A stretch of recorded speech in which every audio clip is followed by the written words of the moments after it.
دربار سلیمان علیہ السلام لگا ہوا ہے۔ بلقیس ملک سبا سے حاضر خدمت ہونے کے لیے چل پڑی۔ جب بالکل قریب آ گئی اور حضرت سلیمان نے اپنے درباریوں سے کہا کہ مجھے تخت بلقیس چاہیے، جنوں میں سے بڑا قوی ہیکل ایک جن نے کہا حضرت یہ خدمت میرے سپرد رہی، میں لے کر آتا ہوں، کب لاؤ گے؟ اس نے کہا کہ میں دوپہر تک لے آؤں گا۔ وہ کوئی 7 والی گلی میں نہیں پڑا ہوا تھا، وہ 1 مہینہ جاتے ہوئے لگتا تھا، 1 مہینہ آتے ہوئے لگتا تھا۔ کوئی چھوٹی سی ڈبیا ہو جیب میں ڈال کے لے آنا ہو تو پھر بھی 2 ماہ چاہیے، لیکن وہ تخت 60 ہاتھ چوڑا تھا، 80 ہاتھ لمبا تھا۔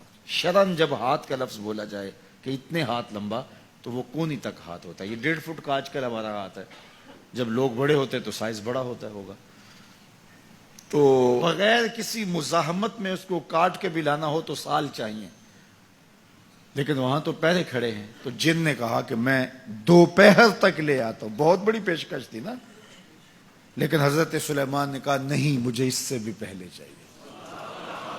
شان ہے نا، مجھے اس سے بھی پہلے چاہیے۔ وہ تو آ گئی ہے اور اس کے آنے سے پہلے چاہیے۔ اب جندوں میں جو سب سے طاقتور تھا اس نے تو اپنی پیشکش رکھی کہ میں تو اتنا کر سکتا ہوں کہ دوپہر تک لے آؤں۔ تو ایک شخص کھڑا ہوا جس کے سینے میں کتاب اللہ کا علم تھا، اور وہ آپ کا امتی تھا، آپ کا مقتدی تھا، آپ کا غلام تھا۔ وہ کھڑا ہو گیا اور اس نے پیشکش کی، حضرت یہ ذمہ داری میری رہی، میں لے کے آتا ہوں۔ میاں وہ جن تو دوپہر تک کا وقت دے رہا ہے، تم کتنی دیر میں لاؤ گے؟ آصف بن برخیہ جواب دیتا ہے، انا آتی کا بہی قبل ان یرتد الیک طرفک، آپ آنکھ بعد میں جھپکیں گے، تخت پہلے پڑا ہوگا۔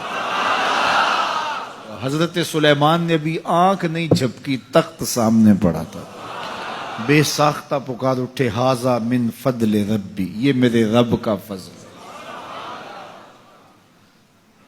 اب حضرت سلیمان علیہ السلام کے ایک درباری، آپ کے ایک مقتدی اور آپ کے ایک امتی کو اللہ نے یہ طاقت، توانائی اور شان دی ہے کہ 1 مہینے کی مسافت پہ پہروں کے حصار میں پڑا ہوا اتنا بڑا تخت آنکھ جھپکنے سے پہلے دربار میں حاضر کر دیتے ہیں۔ ہیرے اور جواہرات اس تخت کے ساتھ جڑے ہوئے تھے۔ لوگ تو وجود کے تحلیل ہونے کی بات کرتے ہیں، قرآن میں نظیر موجود ہے کہ اس کا ایک موتی بھی نہیں ٹوٹا۔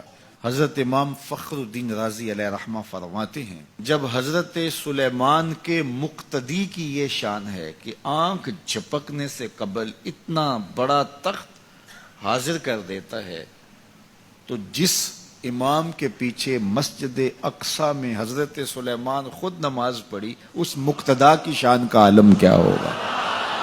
جب ان کے امتی کی یہ شان ہے تو پھر امام الانبیاء کی عظمتوں کا عالم کیا ہوگا؟